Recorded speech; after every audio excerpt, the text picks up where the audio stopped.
Here, take it. I promise I will marry you someday. He promised he'd marry her someday. He said it like a joke. Like a dream too big to survive the night. Years later, he came back rich. Powerful. Untouchable. The kind of man people whispered about and never crossed.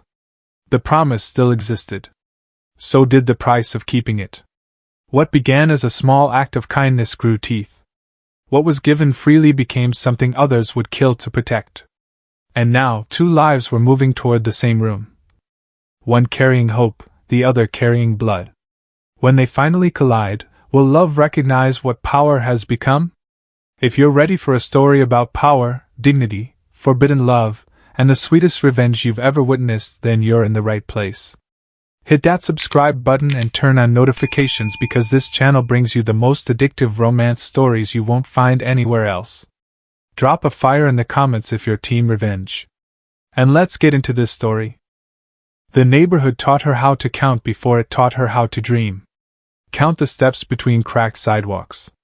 Count the coins in her grandmother's palm. Count the hours until her mother came home smelling like bleach and exhaustion. There was never enough, but there was always something to be careful with. Food. Heat. Hope.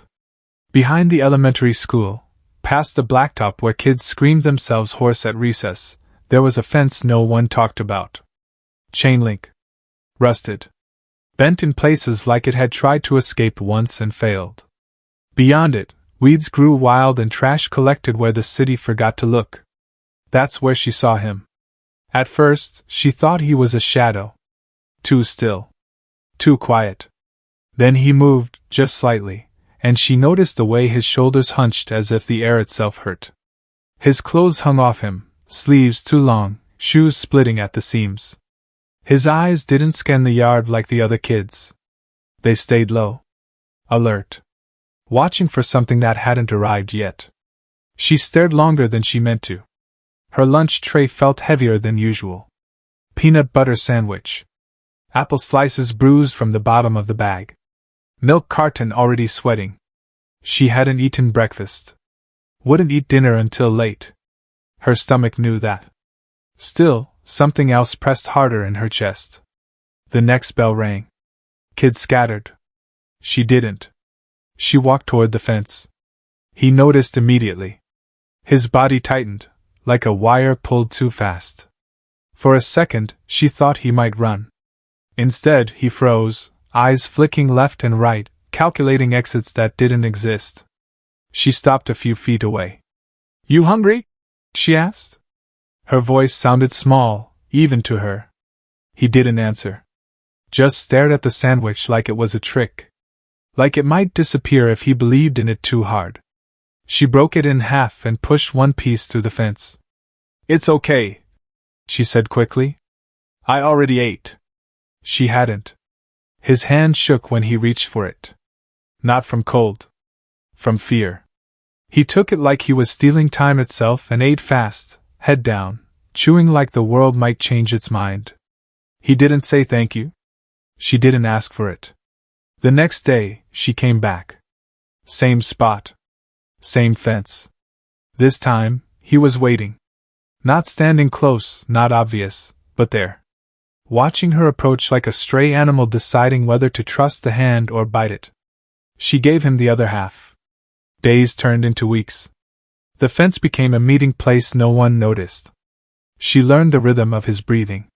The way he flinched at sudden noises. The way he relaxed, just a little, when he saw her shoes on the blacktop. Eventually, he spoke. His accent made each word feel expensive, like it cost him something to let it go. He told her his name. Told her he had come on a boat. That there was supposed to be work. That there wasn't. He didn't say what kind of men were looking for him, only that they were, and that they didn't like loose ends. Sometimes bruises appeared. Yellowed. Purple. Never explained. She didn't ask questions she didn't want answers to. She brought what she could. Extra chips. A juice box saved from yesterday. A bandage stolen from the nurse's office when she saw blood on his arm. Once, when winter crept in early and the rain turned sharp, she brought her coat. He tried to give it back. No, she said, cutting him off before he could argue. I can go inside. You can't. He stared at her then. Really stared. Like she had just broken some rule he thought was permanent. Trust grew quietly. And looks held a second longer. In the way he stopped scanning the horizon when she was there. In the way she started worrying when he wasn't. The night before he disappeared, he was different. Pacing. Hands white around the wire. Eyes darting past her shoulder every few seconds. They found me, he said. Her chest tightened. Who? He shook his head. Doesn't matter. I have to go. Tonight. She wanted to say something brave. Something that would keep him there. Instead, all that came out was, don't die. He laughed once. Short. Almost broken. I won't, he said. I'll survive. I'll get rich. And when I come back, I'll marry you.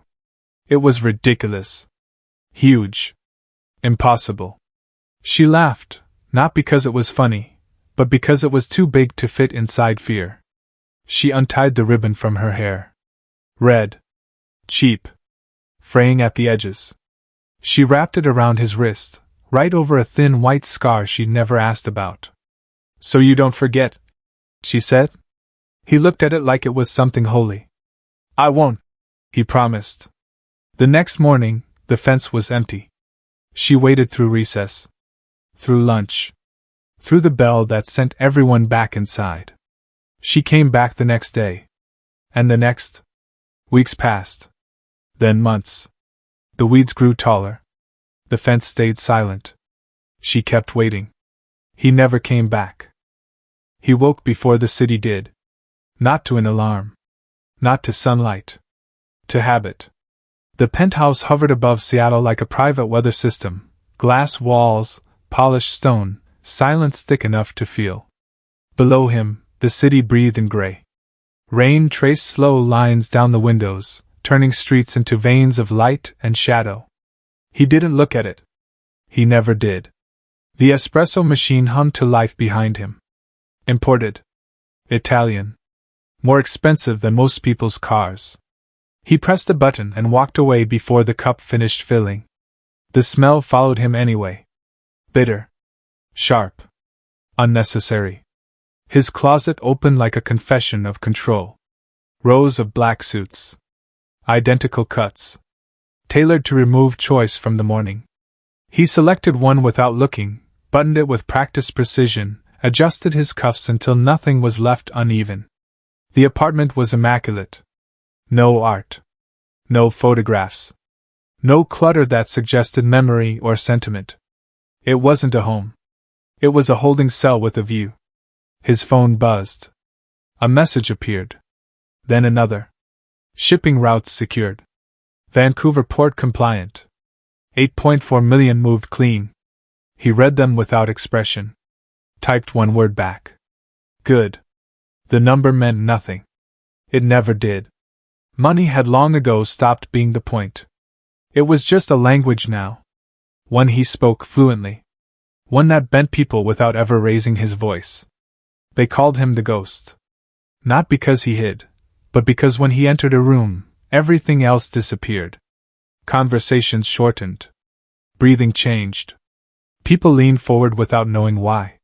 He didn't threaten. He didn't shout. He didn't need to. He owned 17 properties across the city.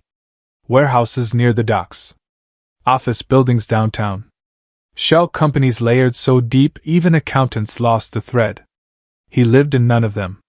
At night, when deals were done and numbers settled, he stood at the window with a glass of whiskey he rarely drank. Watched the city blur beneath the rain. Watched light smear across glass like something trying to escape. There was a hollow in his chest where hunger used to live. He'd killed that hunger years ago. What replaced it was worse.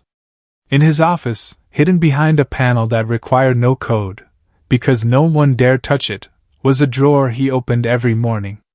Inside sat a small wooden box. Unvarnished. Cheap. Out of place among the steel and marble. He lifted it carefully. Inside lay a red ribbon. Frayed. Faded. Darkened with age and sweat and years that refused to loosen their grip. He laid it across his palm like something fragile. Like something alive. 22 years. He had taken it to specialists once. Archivists. Conservators. People who handled artifacts meant to outlive empires. They told him the truth gently. Time was winning. Every morning he asked himself the same question. Where is she? The search had begun quietly 5 years ago. Not with desperation. With method. He bought the building near the old school first. Then the next block. Then the one after that. He expanded outward in careful rings, like a stain spreading through water. He funded youth programs that existed only on paper.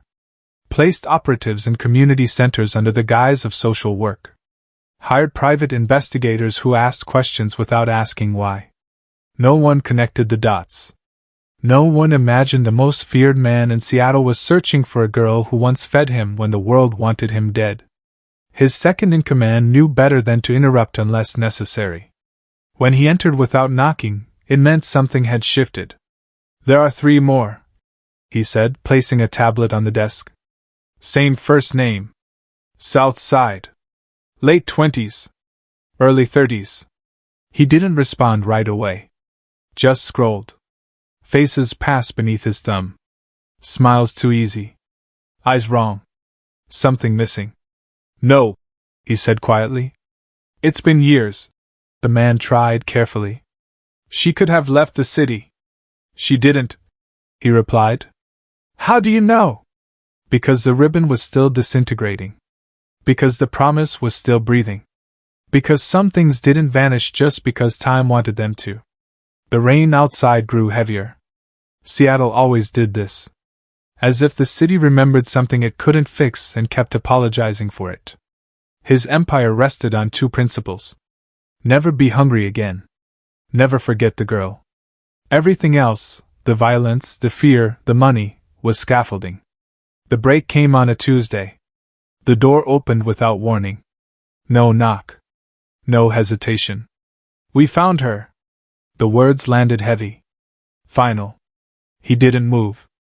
Didn't breathe. The room seemed to contract around them. Say it again.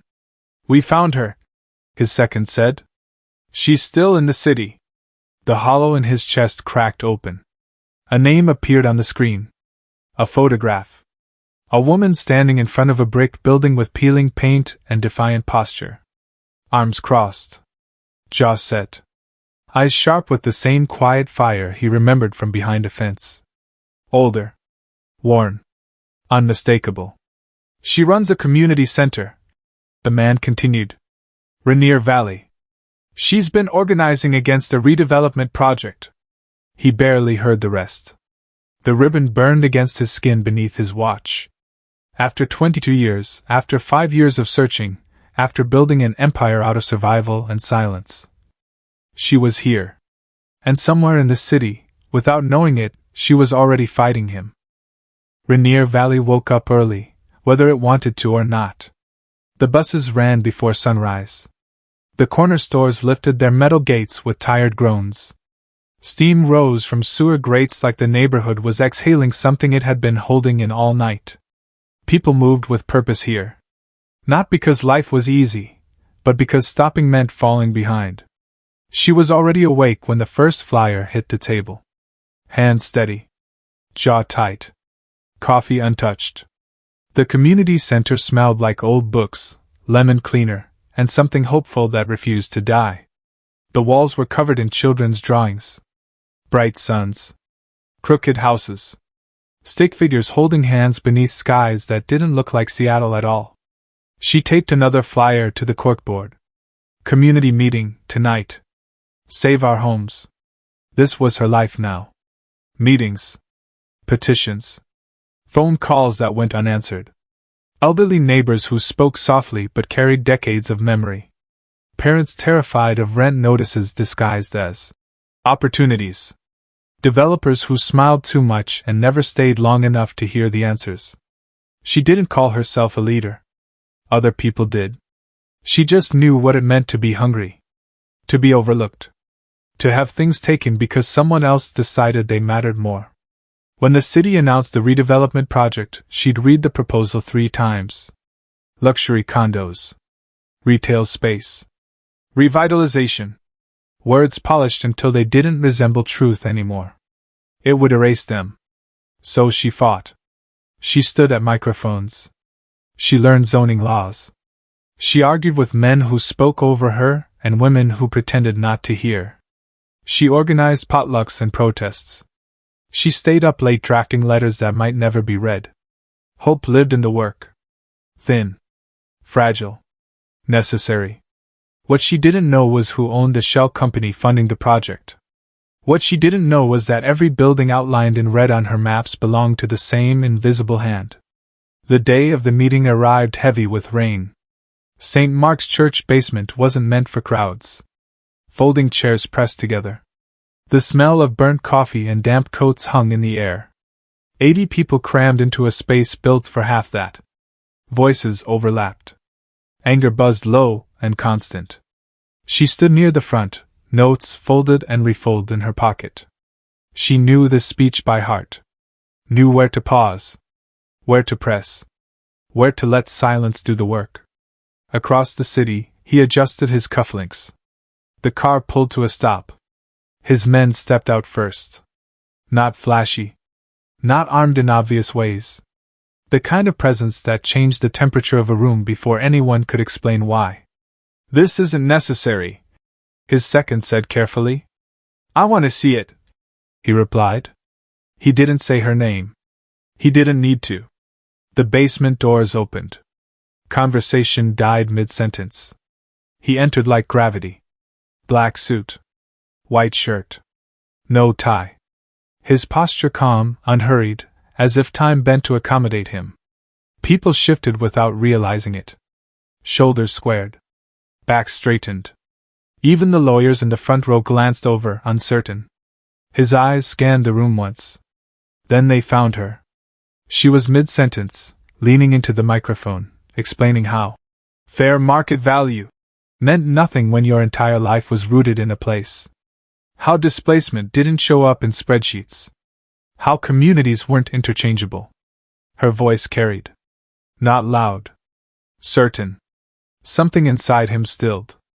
22 years collapsed into a single, unbearable moment. The fence. The sandwich. The ribbon. She looked older. Stronger. Tired in a way that came from choosing to fight anyway. Her hair was pulled back. Dark circles beneath her eyes spoke of too many nights spent worrying about other people's futures. She didn't see him. Not yet. Irony tightened around his ribs.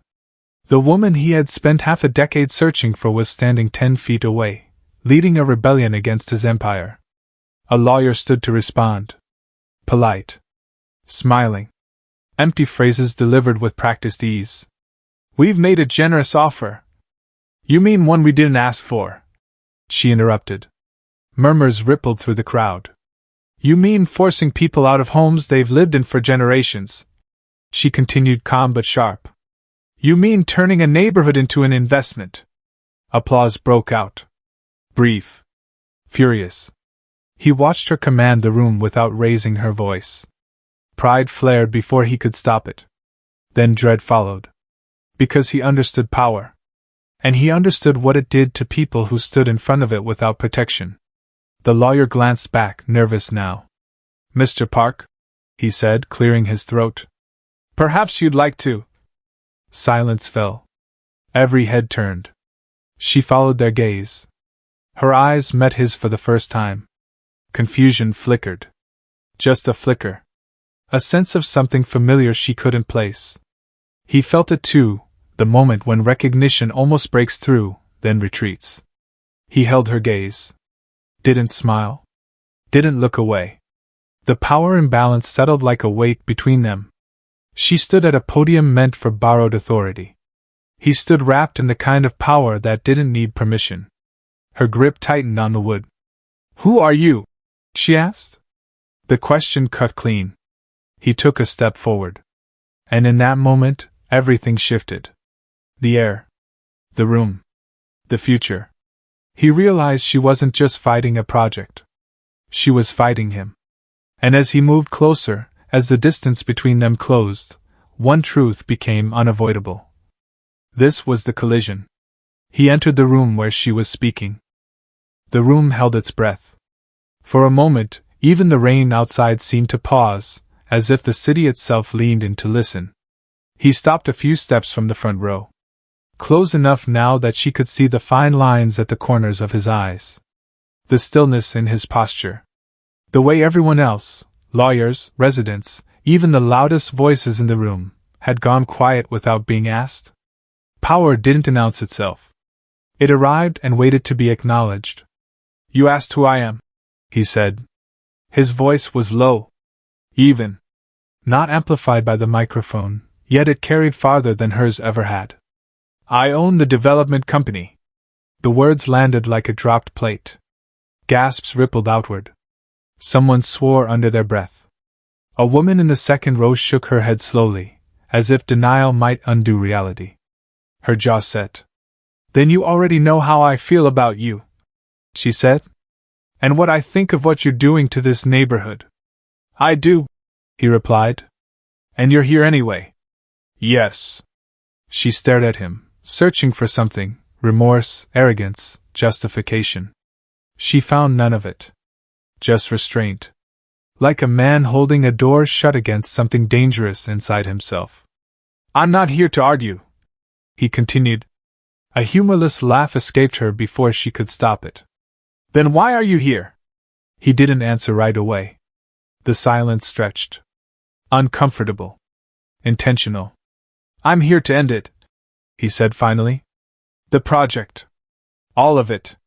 The room erupted. Lawyers surged to their feet. Voices collided. Someone shouted that contracts were signed, that investors would sue, that this was impossible. He lifted one hand. The noise died instantly.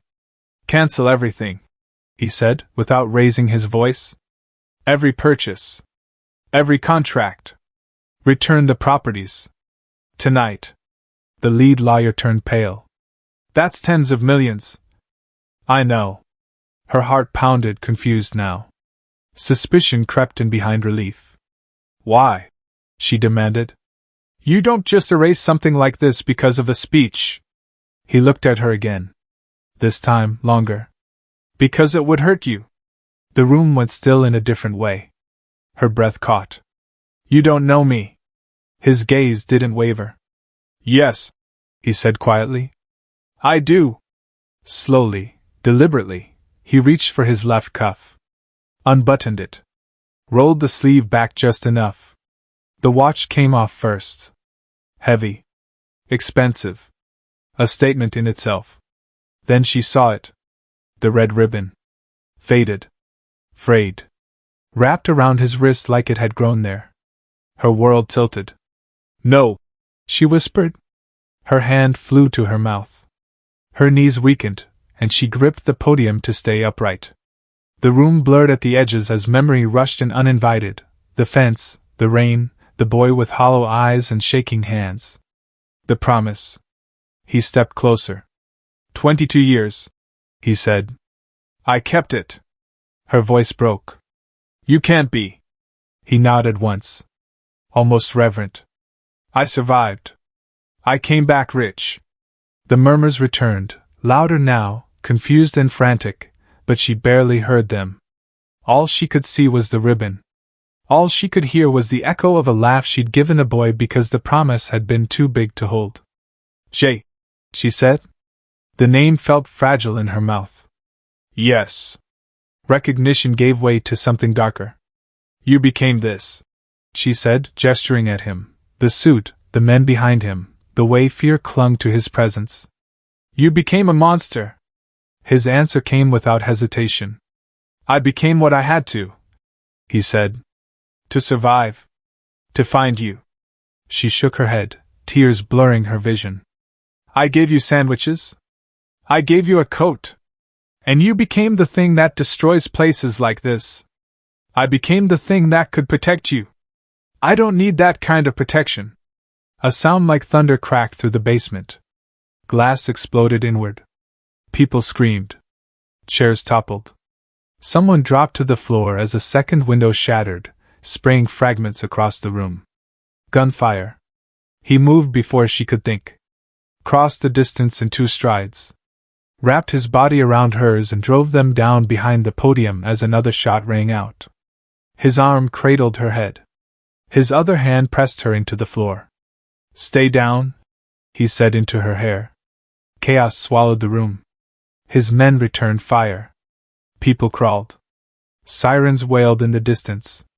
She shook beneath him. When it stopped, when the echo of violence faded and the reality of it rushed in, he didn't move right away. She pushed at his chest. "Get off me!" He pulled back just enough to look at her. Hands gentle now, checking for blood. "Are you hurt?" "I'm fine," she snapped. "What was that?" His jaw tightened. "A message." "From who?" He glanced at the shattered windows. The bullet holes. The fear etched into every face in the room. "People who don't want me changing," he said quietly. Understanding dawned. Cold. Heavy. "You brought this here," she whispered. "To my community. Because of me," he said. "They'll keep coming." She stood on unsteady legs, staring at him like he was a stranger all over again. "Get out," she said. "You're dangerous. I can keep you safe." Her laugh was sharp, broken. "You almost got me killed." Silence fell between them. Thick. Final. He looked at her once more. The girl behind the fence. The woman at the podium. The life he had bent the city around. "I'm sorry," he said. Then he turned and walked out into the rain. She stood there shaking, glass crunching under her shoes, heart breaking in a way it never had before. She had waited for him for years. And now that he had returned, she understood the truth. Loving him could destroy everything she stood for. She didn't see him for 3 days after the shooting. The community center stayed closed. Windows boarded. Bullet holes patched with plywood and prayers.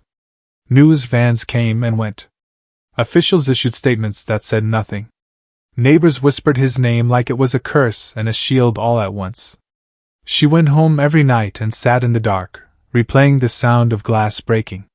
Replaying the weight of his body over hers. Replaying the ribbon. On the 4th night, she woke up nauseous. Not from fear. Not from memory. From her body. The test sat on the bathroom counter longer than she did. 2 lines. Unmistakable. Unforgiving. Her hands shook. A child. With a man who carried violence like a shadow. With a man who had bent an entire city trying to find her. With a man who had become everything she fought against. The knock came just after midnight. She knew it was him before she opened the door. No guards. No entourage. Just him, standing in the hallway like someone who had finally run out of armor. "I need to talk," he said. She stepped aside. His apartment was empty in a way that felt intentional now. Clean lines. Cold light. No signs of life except the maps on the wall she hadn't seen before. Red pins. Blue pins. Circles radiating outward from one place. Her place. "My God!" she whispered. "I looked for you for 5 years," he said. Quietly. Carefully. "Every building I bought, every program I funded, it was all narrowing the search." "That's not love," she said. "That's obsession." "Yes." He didn't deny it. Didn't soften it. "You saved my life," he continued. "When I was 12 and invisible. Everything I became was built on that moment." She turned on him, tears spilling now. "I was a child sharing a sandwich. You were everything," he said. The words crushed the air from her lungs. She pulled the test from her pocket and held it up between them. His face went still. Then shattered. "My child," he breathed. "Our child," she corrected. "And they will not grow up in your world." Silence filled the room. Heavy. Dangerous. "You walk away," she said. "Completely. No syndicate. No violence. No ghost. Or we're done. That life doesn't let go easily. I don't care. He closed his eyes. For the first time, she saw fear there. Real fear. Not of death, but of loss. Minutes passed. The city hummed outside. Finally, he nodded. Okay, he said. One word. Everything sacrificed. Leaving the empire was not clean. It was surgical. Shell companies dissolved. Contracts unraveled. Money laundered backward until it looked like it had always been honest. Old allies disappeared. Some quietly. Some loudly. Consequences followed him like echoes, but he didn't run. The ghost faded. The community center reopened 6 months later. Fresh paint. New programs. No cameras. No speeches. Just neighbors coming back inside something that belonged to them again. They married quietly. No spectacle. The red ribbon was woven into her bouquet, frayed and fading but still holding. Years later, they stood together behind the center, watching the evening settle. A new chain-link fence bordered the garden now. Clean. Decorative. Intentional. A boy hovered on the other side. Thin. Hesitant. Their daughter slipped free of her mother's hand and walked up to him with a sandwich. You hungry? She asked. She pushed it through the fence. Smiled. Ran back. The boy ate like the world might change its mind. The ribbon changed hands. History didn't repeat. It evolved. And for the first time, the city felt quiet enough to breathe.